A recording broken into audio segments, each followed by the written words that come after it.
Hey guys, my name is Jordan Harrison. Welcome back to YouTube. And today I'm going to review this movie that pretty much I would have to say was not my favorite Coppola film, and that is The Godfather Part 3. This particular movie was the absolute worst Coppola film I've ever watched. For me, I would have to say for anyone who's a Godfather fan and really enjoys 1 and 2, they would enjoy part 3. But for beginners who have not seen The Godfather and just started watching part 3, didn't understand what the heck was going on, then you know that it's the worst Coppola film they've ever experienced. But like I said, for Godfather fans, those who enjoy 1 and 2 may enjoy number 3. I wouldn't consider myself as a Godfather fan. I would consider myself as someone who really enjoys the love of dramatic films. But when it comes to a movie that doesn't really have much of the storyline that really makes sense, then you're just going to say, this was not the movie I was looking for. I'm mostly looking for a true movie that has more of the dialogue and the characters, and that is pretty much the past Godfather films instead of this particular movie. You still had the original cast, like, Al Pacino and Diane Keaton, but still, it really didn't work out for me. I just didn't even have time to even think about how there might be some good parts in the film, but most of all, it had some bad parts in the movie. Now, here's one interesting thing. If you remember watching this movie, you may remember this character who was Michael Corleone's daughter, named Mary Corleone, played by Sofia Coppola, who is actually the daughter of Francis Ford Coppola, and she is a director just like her father. Now, I heard that she won an Oscar for Best Director. I have to give her credit as, a filmmaker, but as an actor, heck no. She just stared at the screen throughout the whole entire film and didn't really have much to put out for herself. Most of all, it's just crazy how Coppola just pushed his daughter into this movie, and clearly he didn't really give her much instructions to, go through the whole film, and that makes, Sophia pretty shy, pretty bland, and doesn't really have much to say because she never grew up with acting. That's the whole point of it. There's some actors in the Coppola family, such as Nicolas Cage and Francis Ford Coppola's sister, who plays Connie in the movie. But still, for a person like Sofia Coppola, that doesn't work at all.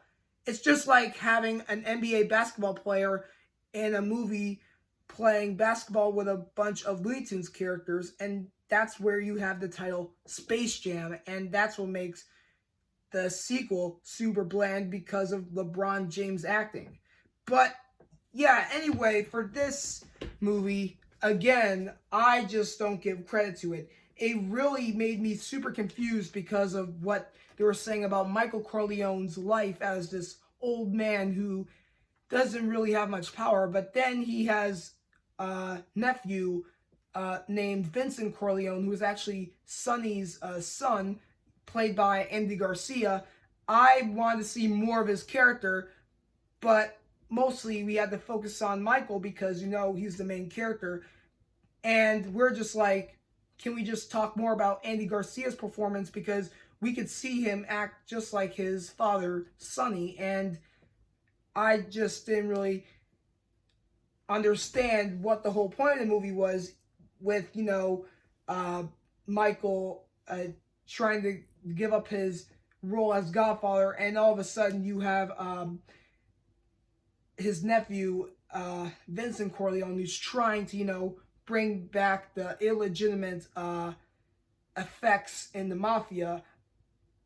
And yeah, that's the whole point of it. But still, I just don't even see how this movie could even work for most viewers. I mean, for Andy Garcia, he was nominated for Best Supporting Actor in the movie, and I would credit him with that award, but still, I wouldn't even credit the best moments of the film, or even, just say what the whole good parts were in the film, because there were not much good parts, because there was just not much dialogue and not much charisma, which makes this movie pretty bad.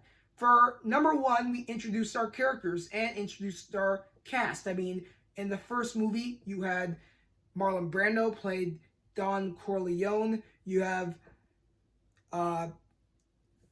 James Caan as Sonny Corleone. You had Robert Duvall play Tom Hagen. You had Al Pacino play Michael Corleone. And then you had Diane Keaton as Kay Adams Corleone. And then you have Fredo Corleone played by John Cazale. So he had a really good cast in the first one and in the second one, even though Brando's character wasn't in there. Same thing with James Caan's character. And also, I forgot to mention that Robert Duvall's character as Tom Hagen was not featured in this movie because of how much Al Pacino and Diane Keaton were going to be paid. So that's why Robert Duvall gave up the role of Tom Hagen in this movie.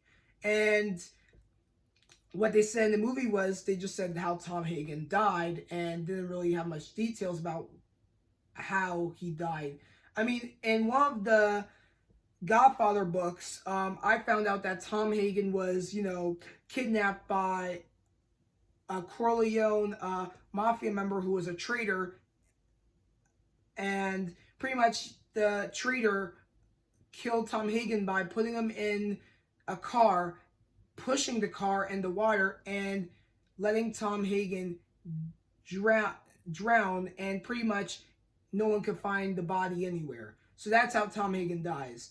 And pretty much for me, I think this movie is really dying because it has nothing to do with the key points of the Godfather films. And pretty much it's like in a different setting and not really, set in the right, tone of real mafia history, just like in number 1 and 2. So pretty much this Coppola film really wasn't the Coppola film you would expect in most other films. So yeah, anyway, this is my review on The Godfather Part 3.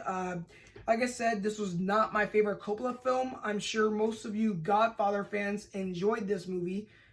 I mean, I enjoyed, the second one because of, all the characters start, going against Michael, and Michael has to, punch his way out of things that are pretty much rough for him when it comes to trusting people. I just think that storyline works well. I mean, the first one, you introduced the characters, but still, for Michael's storyline, it just worked a lot,